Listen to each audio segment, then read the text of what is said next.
Hi, I'm Alice from Tap with Alice, and in this video, I'd like to talk a little bit about EFT, emotional freedom techniques, and acupuncture.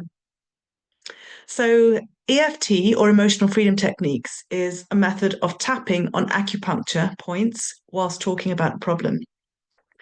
So, one of the main differences between the two is that acupuncture is a very ancient technique, and EFT is very modern. It was developed in the 1990s.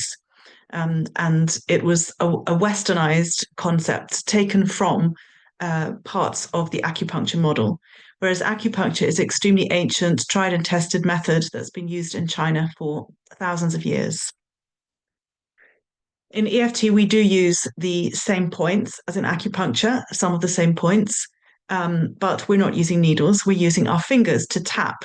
So if you haven't seen any of my other videos, it looks a bit like this. We're tapping on acupuncture points.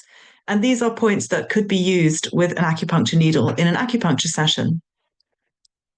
Um, Another difference between the two is that in acupuncture, the acupuncturist will use specific points depending on what that person's issues are. Whereas in EFT, we use all the points, we use all the tapping points for everything, simply because that way we can cover all bases. There are 8 or 9 main points used in EFT, although there are others that we use too. And we cover all of the major acupuncture meridians using these points. So we don't need to diagnose in EFT. We don't need to know exactly the cause of the problem because we're using all of the points and covering all bases. We definitely will be getting the points needed. Whereas acupuncture is very specific, using these points for a specific illness. Another major difference is, of course, that acupuncture is mainly for physical issues and EFT is mainly for mental and emotional issues. Of course, there's a lot of crossover because we're using the energy meridians in the body. And there is really no difference between physical and mental and emotional. It's all tied together in one complex human being. And when you have an acupuncture session, you very often feel extremely calm and relaxed during and afterwards. And acupuncture can be used for mental and emotional issues such as depression or emotional issues around menopause, perimenopause, that kind of thing. It's also very effective. But the primary purpose of acupuncture is to heal the physical body. Um, and in EFT, our primary focus is mental and emotional well-being.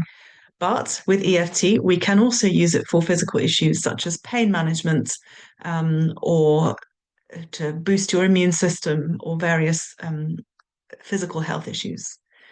However, we come at it from the aspect of mental and emotional well-being because for every physical issue, there is usually an emotional component somewhere in there. So we're targeting that in EFT. Another difference is, of course, that in EFT we're using words to specifically target the parts of our brain and our experiences that need to be healed. Whereas in acupuncture, yes, there may be some talking in the introductory phase, but mostly it's about pulse diagnosis, seeing your tongue, and from that the acupuncturist or the doctor will know what's needed to where to put the needles to heal you. And there may be talk, there may be chat whilst you're having the needles, but it's not about the energy flow. Whereas in EFT, we're specifically targeting various parts of your experiences in order to target the tapping, the calming effects of the tapping to those parts, whether they're past events, worries about the future, or something that's going on for you at the moment. Um, and I just also want to mention acupressure. So obviously there's a big difference between putting needles in somebody and tapping on the body. But acupressure is a little bit different. Acupressure is more like a massage. So it's similar to acupuncture, but instead of using needles, the practitioner will use various types of massage techniques. So they might press firmly on a point, or they might rub gently over the general area, or they might rub firmly, or they might just place the palm of a hand on a certain area. They might use some tools, such as a wooden pokey stick thing, excuse the technical term, and So the purpose of it is the same as acupuncture. Usually, it's more related to the physical aspects of the body and healing physical issues. And there isn't the same component of talking in order to access the parts of the brain that require healing. So this was just a little bit of an introduction because EFT is often referred to as acupuncture without needles or acupuncture with talking. So I just wanted to give a brief introduction to distinguish between the two. And I hope you found it helpful. You can find me on tapwithalice.com. Thanks for watching. Bye.